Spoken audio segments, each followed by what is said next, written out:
Assalamualaikum warahmatullahi wabarakatuh. Perkenalkan, nama saya Aul Ardiansyah. Kembali lagi di channel saya Aul YT. Kali ini saya akan membahas materi kelas 12 mata pelajaran biologi tentang pertumbuhan dan perkembangan pada tumbuhan. Sebelum kita lanjut pada materi, kita perlu tahu bahwa pertumbuhan adalah proses pertambahan ukuran, volume, massa, jumlah sel atau protoplasma pada suatu organisme.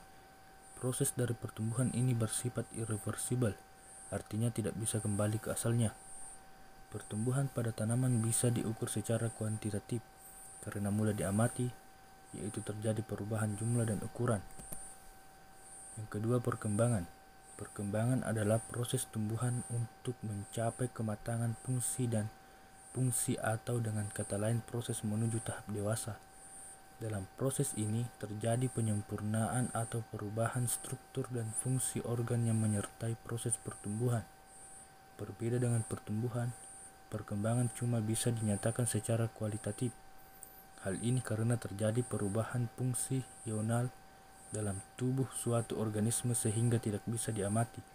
Contohnya alat kelamin pada tumbuhan. Yang kedua, macam-macam pertumbuhan pada tumbuhan. Pertumbuhan primer. Pertumbuhan primer merupakan pertumbuhan yang terjadi akibat aktivitas jaringan meristem primer. Titik tumbuh terbentuk sejak masih berupa embrio. Jaringan meristem terletak di ujung batang dan ujung akar. Pertumbuhan primer kemungkinan akan menembus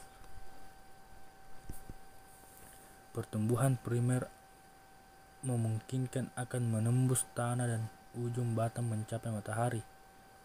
Akhirnya, bakal akar batang akan membentuk meristem akar dan sistem tajuk.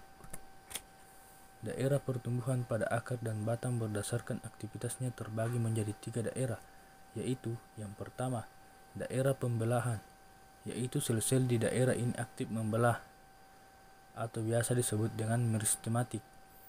Yang kedua, daerah pemanjangan, yaitu sel-sel yang berada di belakang daerah pembelahan dan mengalami pemanjangan ukuran. Yang ketiga, daerah diferensiasi, yaitu bagian paling belakang dari daerah pertumbuhan. Sel-sel mengalami diferensiasi membentuk akar yang sebenarnya serta daun muda dan tunas lateral yang akan menjadi cabang. Yang kedua, pertumbuhan sekunder. Pertumbuhan sekunder terjadi oleh aktivitas jaringan adalah jaringan meristem sekunder. Contoh jaringan meristem sekunder adalah jaringan kambium pada batang tumbuhan dikotil dan Geomospermae. Sel-sel jaringan kambium senantiasa membelah. Pembelahan ke arah dalam membentuk xilem atau kayu, sedangkan pembelahan keluar membentuk phloem atau kulit kayu. Dampaknya, aktivitas jaringan meristem pada kambium, diameter batang dan akar bertambah besar. Pada tumbuhan monokotil tidak mempunyai kambium, jadi tidak mengalami pertumbuhan sekunder. Pertumbuhan sekunder terjadi pada tumbuhan dikotil dan merupakan hasil aktivitas jaringan sekunder. Pertumbuhan sekunder pada batang dan akar tumbuhan dikotil tidak berlangsung merata sepanjang tahun karena dipengaruhi musim. Pada musim kemarau, lapisan yang terbentuk lebih tipis dibandingkan saat musim hujan.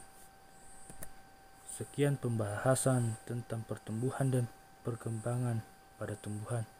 Pada kali ini, lebih dan kurangnya mohon dimaafkan. Wabillahi taufiq wal hidayah. Wassalamualaikum warahmatullahi wabarakatuh.